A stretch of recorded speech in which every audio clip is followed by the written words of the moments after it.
What's next? This is a question we're all having to ask and answer more frequently. I'm Jenny Blake, your host of the Pivot Podcast and author of Pivot, The Only Move That Matters Is Your Next One. For show notes from this episode, visit pivotmethod.com/podcast. If change is the only constant, then let's get better at it. Here we go.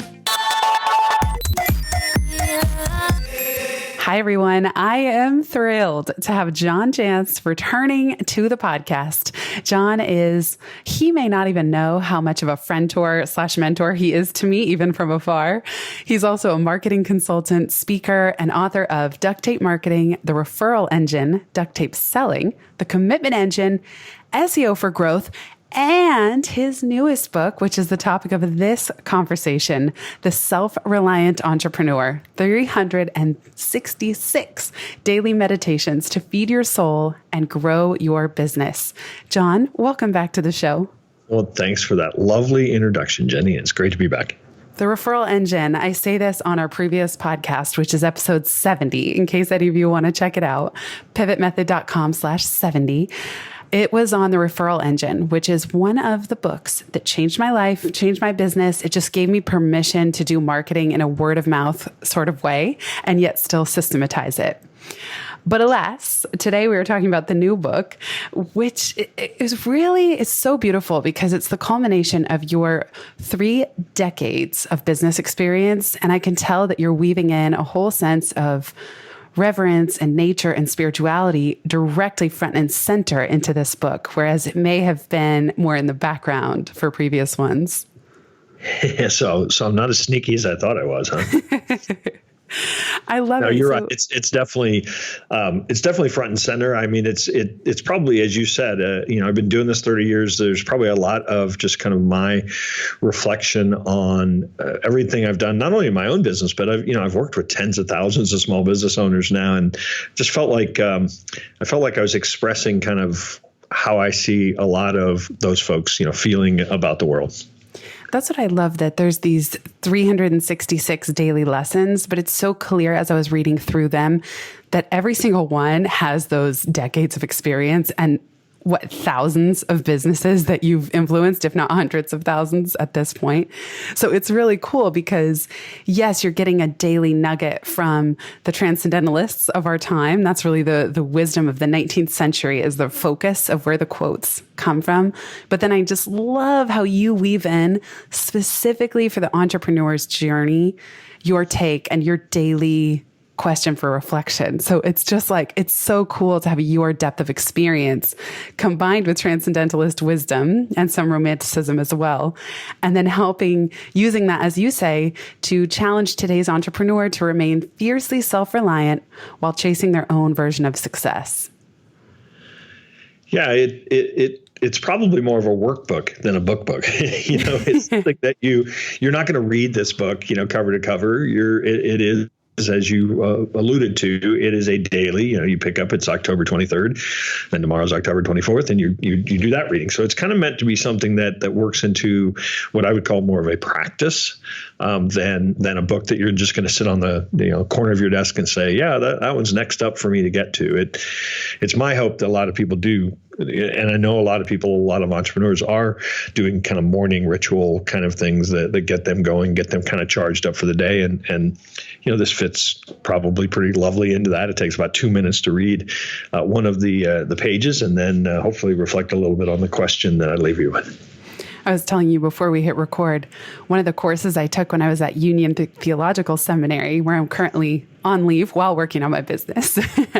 You could have been in this class, Jon. It was called American Theological Liberalism, and it covered the big thinkers of the 1800s, which includes Ralph Waldo Emerson. And I even wrote an essay. I was looking it up for this conversation. I wrote an essay called The Apostle of Self-Religion about Ralph Waldo Emerson. And he was a very progressive thinker at the time, and saying that all humans are given the gift of reflection via their inborn soul.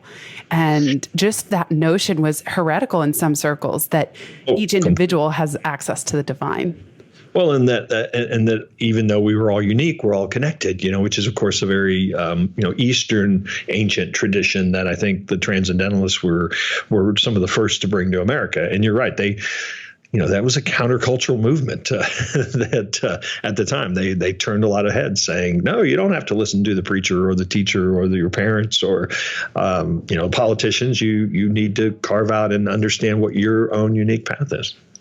Absolutely. And also it was so interesting studying American theological liberalism, which is really focuses on Christianity, that course did, because here you have this 2,000 plus year old religion, but then Americans, which America was founded on freedom and independence. So what happens when Christianity collides with this American ethos of freedom and independence? And then who is more staunchly freedom loving and independent than the American entrepreneur? Yeah, and that's why I think this writing actually is so timeless for entrepreneurs. I mean, think for yourself, go your own path, trust yourself. I mean, these are all things that entrepreneurs have to do on a daily basis. And this was some of the first writing that really addressed that. And, you mentioned the romanticism period of this. Not everybody that I cover, certainly would have considered themselves transcendentalists. But when I got into this, I initially went looking for Emerson and Thoreau and the people I knew. When I got into it, I realized that even the fiction at the time, books that we all had to read, Scarlet Letter, Little Women, Moby Dick, that was the first time that in American literature that the protagonists were fiercely self-reliant as well. And so I think there was really a lot going on, at that time. I mean, you think about it, 1850, we were on the cusp of the Civil War. Women were marching in the streets to get the right to vote. We were trying to abolish slavery. I mean, it was a pretty upheaval time. And so I think a lot of the writing kind of reflects the first people, I suppose, giving us permission to carve our own path. Yes. And I mean, it is such a fascinating period of time for all those reasons and those huge social movements that were happening. And the fact that I think we forget reading some of those quotes because they are timeless, reading some of those thinkers, even today, you include Mark Twain, Henry David Thoreau, Frederick Douglass, Emily Dickinson, some great Walt Whitman. I mean, it's an epic list of people who you've sort of curated from, but America itself was just wrestling with who are we as a country? What do we stand for? What does it mean to make it here versus anywhere else? And a ton of European influence still at that point, for sure. Yeah. So of course I caught on May 13th, there's a great lesson called Everyone Pivots. So I'm going to read a little excerpt because it's related. Just for you. I thought you might have, It's probably your birthday, isn't it? No, my birthday's October 9th. And I also pulled today's. Cool. So we'll get to that one too, because that's an epic one as well. In Everyone Pivots, you say, self-reliant entrepreneurs always pivot. It's become trendy in startup circles to use the term pivot as though it was created in the last decade or so, but it simply implies that you should question everything, always, and ask if there's a better way to do it.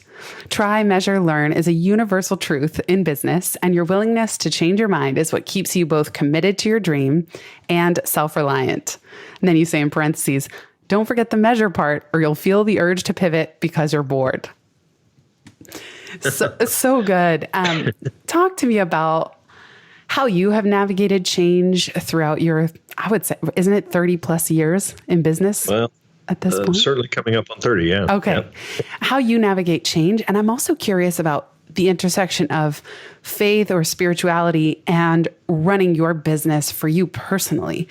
How do those two things intersect, and how does your spiritual practice inform the decisions you've made in your business these last 3 decades? Well, a lot of these answers are kind of with the gift of hindsight.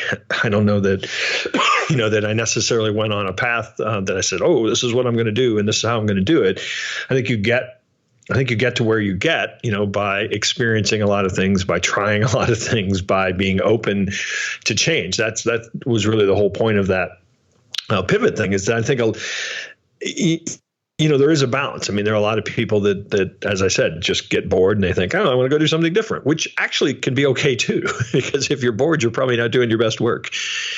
But I think a lot of entrepreneurs get very locked into, no, this is what we said we were going to do. This is what, I told my mom I was going to be. And we're kind of loath to disappoint them when we discover a better way, we discover something that's truer for us, and we hold on way past the point where we should. So that was hopefully what I was giving people the permission to do. But I think they're also, for me, I do get bored pretty quickly. I do like to experience new things. And so while I've been duct tape marketing forever. I've been working with small business owners forever, but there's always an element of me trying to unearth new things. I mean, this book is a fairly radical departure from the way I have written. And what I've written about. And for me, it was something I needed to do to stay passionate and joyful in what I'm doing. I was just going to ask you about that, because when I said to the Pivot community that I was going to be starting at seminary school, and again, I entered Union the fall of last year, so fall of 2018, and then I went on leave halfway through second semester in the beginning of 2019. Any case, when I announced this pivot of mine, and I was still running my business, I wasn't closing or shutting down any of my income streams or my business, but a lot of people responded to say, wow, this is so interesting. I'm very spiritual myself, but I don't bring it to work, whether they were working within a company or as an entrepreneur. And so I would imagine that you must have gone through some question cycle for yourself around, hey, I'm known as the duct tape marketing guy. I work with businesses. Did you have any qualms about creating your next piece of thought leadership in this area? Or in a way, I could also see it could feel like a big relief. Like, this is what I really love. It also seems really fun to work on. It has something that I've, maybe it hasn't come out overtly, but it's something that I've been working on for 20 years. When I started my business 25 years ago or so, like all marketers, I got T-shirts for my business and to promote my business. And there was an Emerson quote on the back that said, "There is no object so foul that intense light cannot make beautiful." And so this vein of literature and this kind of spiritual path that I've chosen myself, is something I've been doing for the better part of 20 plus years. It just, to me, it culminated in kind of these two things, the transcendentalist literature and my desire to kind of share where I think I've been and what, let's face it, this book's about what I believe. And so it was hard and scary. I mean, there certainly was a point where I wondered if, who in the world would think that what right I had to write this book. I'm completely happy with how it turned out. And frankly, the response, since people have started to get their hands on it has been overwhelming. I have to say, what I really love about it is there's a lot of books with sort of a daily page that a person can read. But I've never seen one for entrepreneurs. And I love how you acknowledge that just the journey of an entrepreneur is, you say, quote, "The spirit of the entrepreneur is understood as much as a force of energy as an institution." And that really struck me when I read it, because it's just to say that it can feel lonely and confusing and overwhelming. And as you say, we go through cycles as entrepreneurs that you mirror to the seasons. And your cycles are planning, discovering, evolving, and growing. And I would also imagine there's a phase that's kind of retreating or pausing or reconfiguring or pivoting. But that this book is like, somebody wrote a daily bit of encouragement for me. That's kind of how it feels. It just acknowledges the inner growth that the entrepreneur journey inherently has built into it. Yeah. And it's funny, because obviously everybody comes to something like this where they are. And I'm really been pleasantly surprised, I suppose, by the amount of people that say, this is, you put entrepreneur in the title, but this is the self-reliant person, book. It's so true. Yeah, that's so true. Because Absolutely. It's about mindset shift. It's not about how to do anything. It's maybe about why to do it. And I think, Jay, our mutual friend, Jay Bear, put on the cover, this is a book about, making a better you makes a better business. And I think that's true of any endeavor. A better you is going to be better for the world no matter what you're doing. 100%. Where do you see this fitting in with your business? So given that you've done so much in the duct tape arena, do you have a new direction that you envision coming from this? I certainly, I mean, most of my speaking, which I've done for a long time, has been very practical, nuts and bolts, how to do things. I certainly intend to at least present these ideas in much more of a what I would call inspirational kind of keynote format. So we'll see. I mean, if that becomes a direction that takes me into some new places. I love that. I mean, I love working with entrepreneurs. I love that literature folks have been reaching out to me on this. Spiritual folks have been reaching out to me on this book. So I think it'd be really fun to go into some new directions, I suppose. It still probably will be entrepreneurs, but to kind of venture into some new communities, maybe where the duct tape brand isn't that well known. Mm-hmm. Yeah, it seems like there will be a lot of creative extensions. Speaking of which, I want to read us. So today, the day we're recording this, is October 23rd. So of course, I went to pull, well, what is this day? So this one is Your Creator. And I'll just read the quote, the epigraph at the top from Ralph Waldo Emerson, his book, Self-Reliance. Ralph Waldo Emerson writes, "Character, reality, reminds you of nothing else. It takes place of the whole creation. A person must be so much that they must make all circumstances indifferent. Every true person is a cause, a country, and an age, requires infinite spaces and numbers and time fully to accomplish their design, and posterity seem to follow their steps as a train of clients." I'd love to hear your thoughts on that particular passage. Well, I'd probably sum it up in the first line that I wrote. You are not a user, a vendor, a customer, a boss, a team member. You are your creator. And I think that spirit, has to be what we embrace. It doesn't mean you go out there alone and, you don't get help and tons of help from other people, but that you get to decide what success is. You get to decide, what you want to do. You get to decide what's enough, and I think that's hopefully. Somebody described it that the book is part inspiration, part kick in the pants, part make you think, hard with the challenge question of if you really approach it seriously, and so I think everybody gets to decide what this means to them, and I think that it will be wildly different than maybe what I thought, but I think that. It's meant to be kind of a practice that becomes part of your thinking, because what I've experienced, at least over the years, is that if I do something like this, some soul searching, before I start my day, somehow it shows up in the rest of my day. I mean, even if it's a really good positive thought that I think, well, I need to work on that, and then you just kind of tuck it away in your subconscious, and then something happens typically during the day, and all of a sudden now you're witnessing maybe how you're responding or how you're reacting, and whether or not that serves you or doesn't serve you, instead of just simply reacting. The challenge question from this day is, what do you feel is the essence of your destiny? Are you living it? Which is such an epic question. You can see how this one question could be the meditation for the entire book. I'm curious, what do you feel, Jon? What is your destiny? And how does it express yourself in business? Well, I've always felt like I'm doing it. I mean, I suppose it's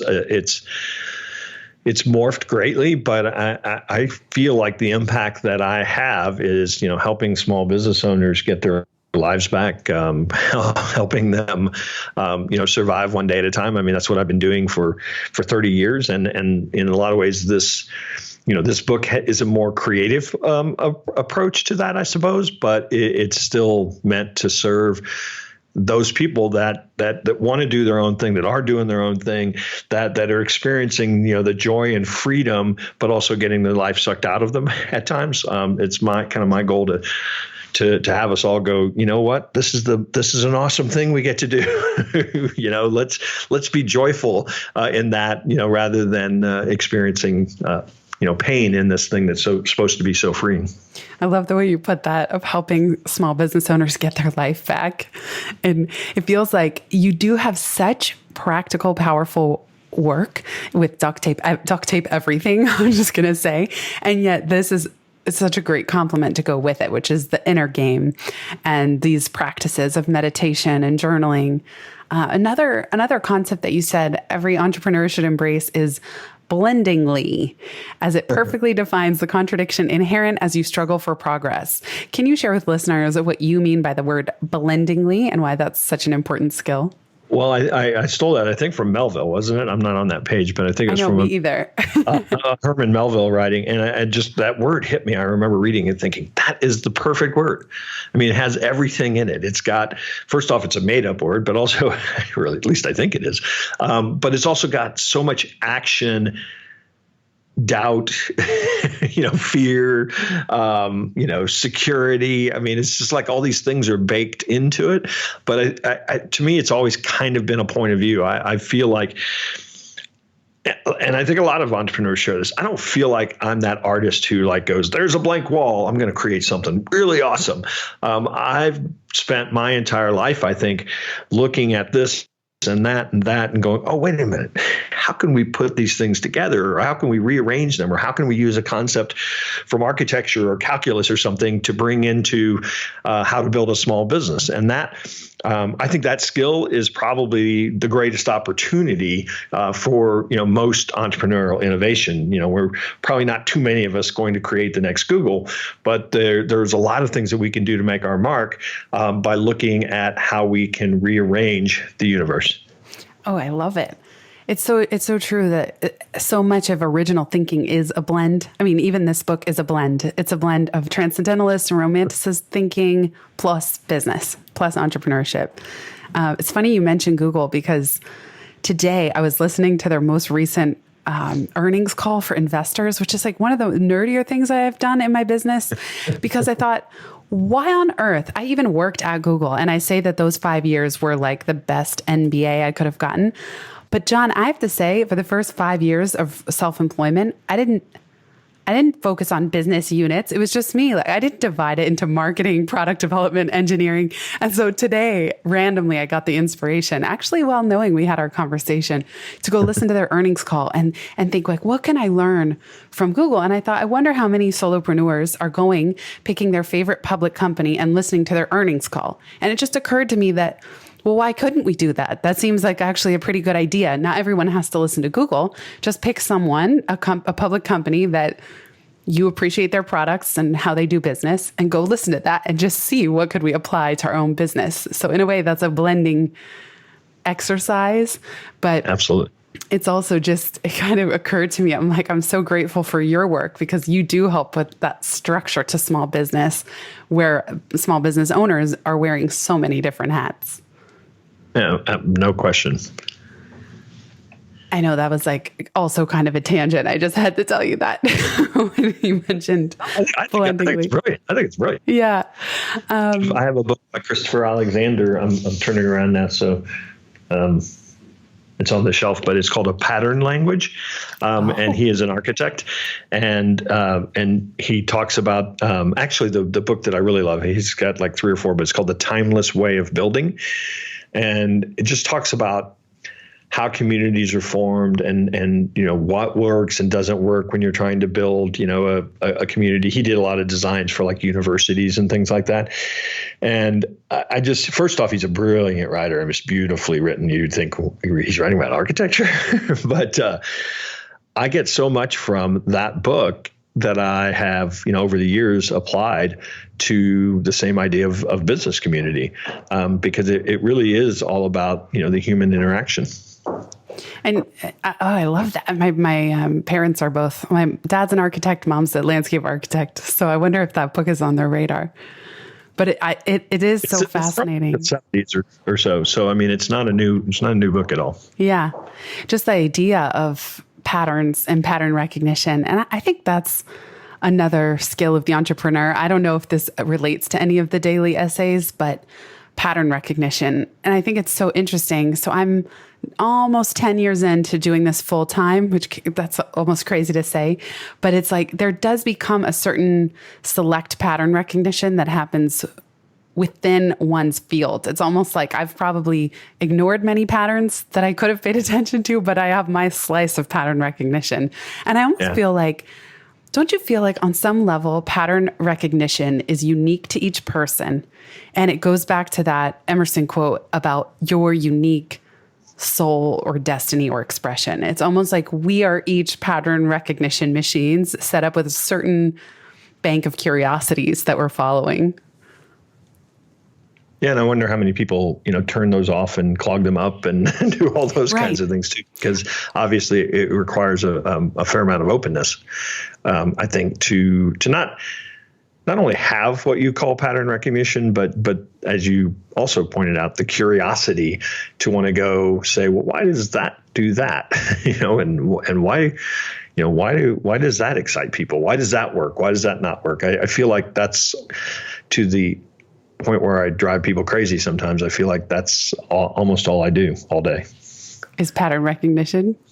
Well, there's be curious about why things work and work. Yeah. Yes. And I would add, there's the desire and the curiosity. And then I find it really helpful to have an actual tools for pattern recognition. So I use Evernote and I have a notebook called Curiosity. So I'm always clipping articles, research, data, organizations, personal anecdotes, people that I find interesting. I just clip them all. And I've had this one folder for almost 5 years. I feel like there's a book in there. I just don't know what it is yet. Like I collected a haystack. The haystack is a curated selection of something, but I just don't know what yet. Although it's there, the tool, the pile is going to start shaping itself at some point.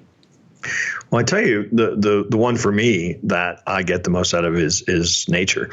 There's so much in nature that has patterns and has things for us to learn. That to me is, going and sitting under a tree in a forest is probably one of the most refreshing things I can do. And if you read fully through this book, you're going to find a couple essays. Obviously, everybody knows Walden, was supposed to be about nature, but I have a lot of essays and a lot of opinions about nature being such a great example for how to live. Yes, we both shared. I say it a little differently in Pivot, but we both kind of have the statement like, would you rush a flower to bloom? No. So why are you? And that may even come from Zen writings. I'm not sure. But you also said something really interesting, which is that nature has no desire to succeed. And when I read that, of course, I did think about the counter argument, which would be that elements in nature are inherently driven toward their own survival. I guess that's Darwinism. But I love that what you meant it to say, which is nature has no desire to succeed. The seasons just are. The seasons aren't each trying to beat the other season and who's a better season. We get all four of them, especially if you live on the East Coast or in certain climates. We get all four. They're not in competition. They each have their time. They each have their purpose and their energy. So I'm curious. I'd love to hear you riff on this notion that nature has no desire to succeed. Well, the Walden quote, I think that's actually January 1st, isn't it? The Walden quote that accompanies that reading is really kind of his take on the idea that, why should we be in such desperate haste to succeed and in such desperate enterprises that, we all have our path, we all have our nature, and that, we expend significant amount of energy trying to control the things we have no control over, like what other people think, whether or not it's going to rain. I mean, the only thing we really have any control over is how we show up and, how we respond to what goes on. And I think that if we can release the need, to try to control everything else, not only will we probably get to our destination in a way that maybe feels like luck, but we're going to have a lot more joy and happiness on the journey. I'm really glad you brought up luck, because there's another quote that I pulled. You said, "Isn't it possible that your lack of control actually created what you characterized as luck? Your letting go created your fate." And then the prompt for that day is, what does luck feel like? So that I've never really heard anybody combine a sense of surrender and going with the flow with luck. So that was really interesting. I'd love to hear your thoughts on what creates luck and what luck feels like. And a lot of this comes from, experience. I mean, how many times is like you're driving somewhere and the road's closed. And you're like, oh, great. Now I'm going to be late. Whatever. You're stressed out about it. And then you like encounter this amazing thing you've never seen. It was like, you were destined to go that way. And I know a lot of people can, get, you can get sort of overboard with that idea. But I think if you start embracing it, then all of a sudden something that looks like a roadblock, you might actually start going, oh, awesome. This was supposed to happen. I'm supposed to encounter something, even better. Because that to me is, I think, the way the world works. And so when we get all upset about, this thing didn't work the way I thought it was going to, we create all this stress and unhappiness, and we yell at somebody, which is just crazy. And so imagine if we, in our entrepreneurial journey, just looked at so many of the things. Now, I mean, there are things that we can do where we mess up and we make a mistake. We weren't ready to do something, and so it felt like a failure. But what if we looked at pretty much everything that happens? I didn't get this order. I didn't get to meet this person, that there was a reason that happened, and start looking for the reason. I feel like that is the most sane way to go about life and business, because then everything becomes learning. Every single thing that happens is part of the learning and the growth journey. And it's interesting. I mean, I just love hearing your take on it. And there's a saying, expectations are resentments in waiting. And the same is true for business. So the more we expect and attach to outcomes, you're so right. It creates tunnel vision, and then we miss a lot. And I've certainly found that the less I attach to, of course, exactly as you're saying, the more luck we can experience, because we're more open and we're not attached to any one route or path or outcome. Yeah. And in fact, I'd love to get your take on this, because for about 3 years, even when Pivot was launching, I had no attachment to how many books I sold or my rankings. I certainly was committed to doing the best launch I could, but I was also marketing with magic and serendipity. And those were my drivers at the time. And then this year, I've been doing a big business restructuring, deep dive into business books and even business thinkers. And there are so many who would say, you have to set clear revenue targets, and then you have to work toward them monthly, and then you have to check in every week. And I feel like that sets up so much attachment. And of course, you could kind of set a revenue goal and then say, oh, and I'm not at all attached to it. But the minute you choose a number, at any given moment whether you're succeeding and failing. And some people seem to really like that, and it really motivates them. And for me, I struggle with it, because I feel that it sets up expectations, whereas great things can still happen and my revenue still grows year over year, even without that targeted obsession. I'm curious, because you've worked with so many businesses, where you fall on this kind of business goal setting. Yeah, I probably fall closer to yours. I mean, to me, it immediately kind of robs some of the joy in the journey, right? And I do also know that particularly when organizations start having, it's not just me and I get to decide what I want to do. And, if I'm happy, then, who cares? When you start having a team and you start having people that are trying to understand, what their impact is and trying to understand if they're making progress, I do think having metrics is extremely important to measure what's working, what's not working, who accomplished what, what do we need by when. I mean, those are all things that when you start having multiple people in an organization, they become extremely important to just make sure there's not chaos. But as you said, I think where a lot of companies get knocked kind of out of congruence even is if we're going to make our number. I mean, you've probably encountered the salesperson that is so driven to make their number with something that, they're willing to throw any kind of value or core values, out the window. And I think that's where it starts to really be a negative. That it reminds me, the Basecamp guys, the two co-founders, they look for year over year growth. which I think is a sane way. They call it a calm company. That's like a calm way to run a business, is definitely year over year growth without obsessing over any one specific target or some far off goal.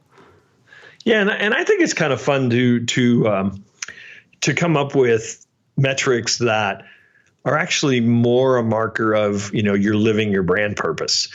So you mentioned my book, The Referral Engine. I work with a lot of companies where, referrals are their ultimate measure. And so, they set up systems and they set up things to get more of them. But they also realize that first off, revenue's got to be there, because they're getting, high quality referrals. But it also points to so many other things working. The experience is great. The client, got the value or the what was promised to them. So, a lot of times there are markers that are way better than revenue. That's a great reminder. And even just that we can have certain markers or metrics that are indicators of so many other things in the chain going right. And exactly, referrals are one of them. For me with my books, I always think word of mouth is it. Like if every reader tells one friend, it will sell, and it will sell over and over time. So that was always my goal with my at least two books, was that it be good enough, helpful enough, inspiring enough that someone finishes and they tell their friend, hey, you got to read this book. Yeah, my marker is that I just want everyone to take a damn selfie post it on Instagram. That will make me happy. Okay, you hear that, everybody? If you're listening, Jon wants a selfie. He wants a selfie and a bookie. That's like a book selfie. Yeah. You said, this is so good. This is from a course I took with Pamela Slim almost 5 years ago now, but I re-listened. You said, make sure you're a product of your product. What do you mean by that? And how might it tie into one of the concepts you talk about in the new book? I mean, I'll probably get around to answering that last part. What it meant, to me was that if there's any possible way that you can, do what you're telling other people to do, then not every business works that way. But for example, I train a lot of marketing consultants. That's part of my business model. And, we tell you got to have a Google My Business page. We tell our clients, you got to be blogging, you got to be getting reviews, all the things we tell them to do. And 9 times out of 10, we're not doing them ourselves. So there is a very practical nature to being a product of your product. In my opinion, it makes it much easier for you to demonstrate to somebody, why you are saying this works.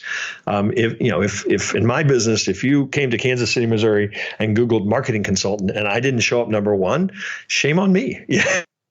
No pressure. So That's that may not. Well, I mean, that may or may not get me any more business. But if I'm going to tell you, plumber, that you need to be showing up number one when somebody, types in Kansas City plumber, then wouldn't you want to hire the person that actually, was doing that themselves? I mean, that's the bare essence of that idea of being a product of your product. And I'm going to pause you right there and say, listeners, Jon started his podcast in 2005. So if you want to talk about being a product of your product and being early to marketing and getting your word out there, I just think that's so incredible, Jon. That's one of my fun facts about you that I think is so epic. You've done so many episodes. You are living it. You do consistently put work out. And we talked on our last Pivot podcast, episode 70, about just the foresight and the willingness to experiment that required. It's not like you could see the huge podcast movement coming, but you were willing to get in there and do it when there weren't nearly the amount of tools that there are today. Or listeners, probably, for that matter. You're going to let me get on my soapbox for a minute with that comment. I love your soapbox. Go for it. So the reason that worked for me is because I didn't go into it because I thought it was the next big thing.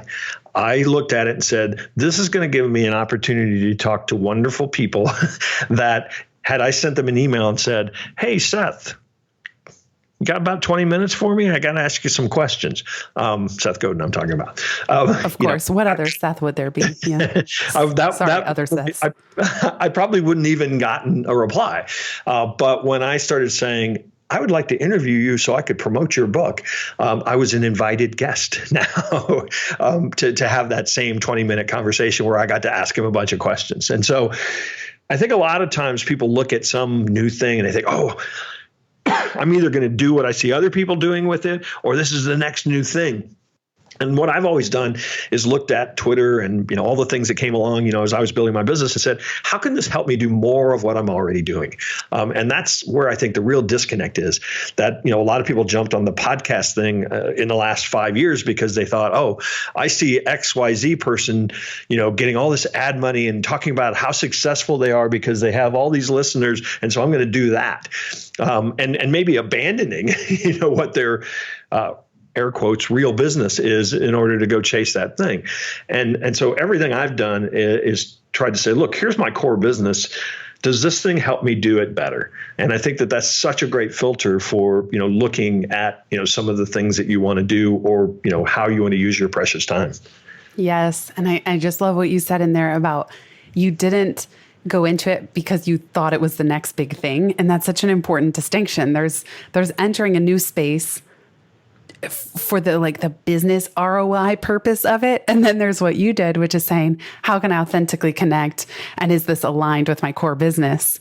And that's going to bring so much more joy. I mean, if we do connect it to the self-reliant entrepreneur, I would say actually, part of this conversation is being self-reliant of you're not looking at just what everyone else is doing or how others are doing it, or even what metrics are acceptable. It's like you're kind of relying on yourself, your intuition, your spirit, your business's spirit or essence, and what that purpose is. And as you say, these are daily meditations to feed your soul and grow your business.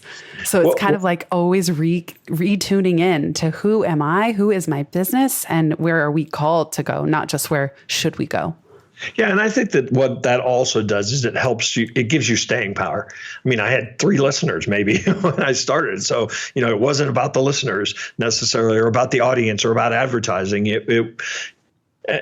knew that maybe that was gonna come, but there's a lot of things that we do that we have to put in the work. And if you don't have some other sort of secondary thing, the staying power is tough.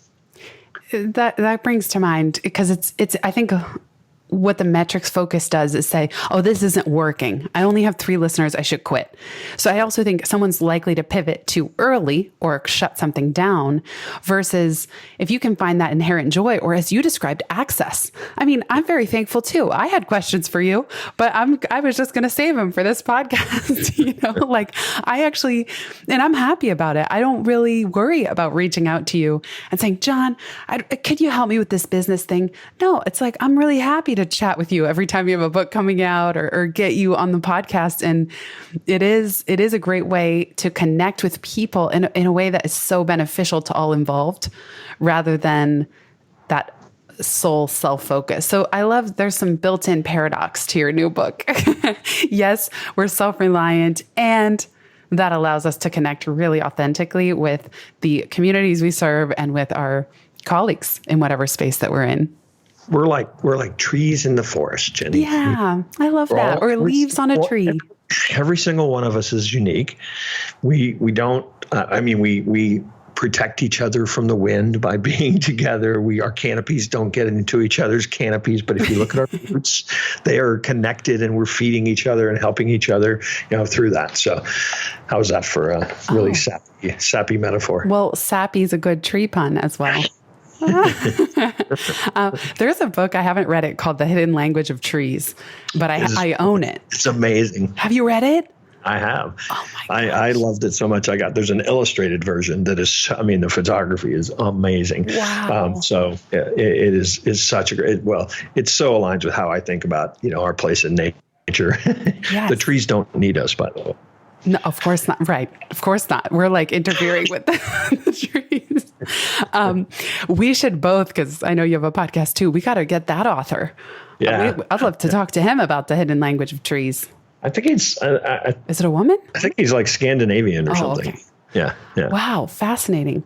I love the tree metaphor as well. And I was just thinking, as you were picturing that, I was picturing sometimes there's a baby tree and you're like shaded under a bigger tree, and that tree provides some shade or protection from the elements.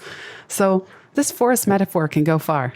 I'm into it. Well, when you get into that book, you'll see all the connections about how the trees actually do help each other and talk to each other. Oh and my gosh. it's amazing. That's incredible.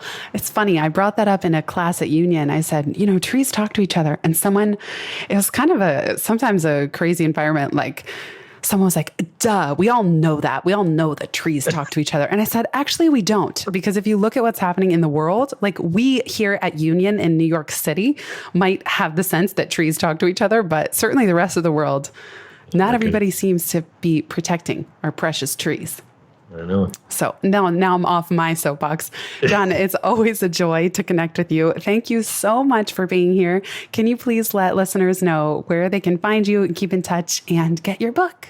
Sure, you bet. So the book's available pretty much everywhere people buy books. There is an ebook version, but I'm making a case for this is an analog book. You want this on I second that. I agree. bedside table. But there are other options available anywhere books are sold. You can, if you want to just find out a little more about the book and, I've done, collected all of the interviews like this that I've done in one place. It's just selfreliantentrepreneur.com. And, you can find what I've been doing the last couple decades at ducttapemarketing.com, DUCTTAPE marketing.com. And I think, Jenny, what do you think? I think that this book will make a great community. So, if you think about it, everybody's going to be on the same page the same day, theoretically.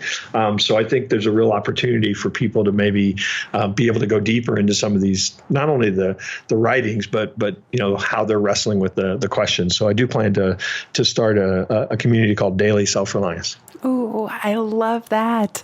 And I agree. I have the digital version because I got an early copy to prepare for this conversation. And I remember saying just a few pages in, I was like, I got to go get that hardcover. Definitely. It's that kind of book where you'd want to hold it. You can there's a prompt, so some space to write in it. And I agree, for these 366 daily meditations, it's the kind you can turn to at any time or flip open anywhere you want. So I can't wait for the community. That's exciting. Well, and I even talked to my publisher into putting a ribbon in it so that you can mark your place for the day. I had to have a ribbon. That's fancy. I love books with a ribbon. That's how you know you've made it, Jon Jantsch. It was touch and go, but they relented. Well, way to get that ribbon. What color is the ribbon? It is a nice royal blue. Ooh. Cover of the book is orange, very bright orange. And so I thought that those two went together well. Oh, yeah. Perfect. Oh, my goodness. I love it. And everybody, the book is called The Self-Reliant Entrepreneur, 366 Daily Meditations to Feed Your Soul and Grow Your Business. And as always, the show notes from this episode with the links are at pivotmethod.com/podcast. Jon, thank you again. It's such a joy to have you here. Awesome. Thanks, Jenny.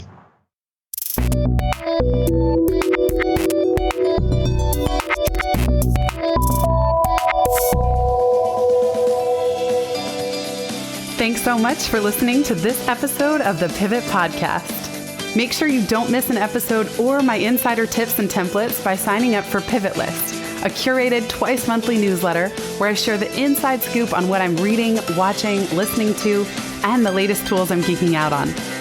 Sign up at pivotmethod.com/pivotlist. Get show notes from this episode at pivotmethod.com/podcast and connect with me on Twitter at Jenny_Blake. Remember, build first, then your courage will follow. Hasn't it always?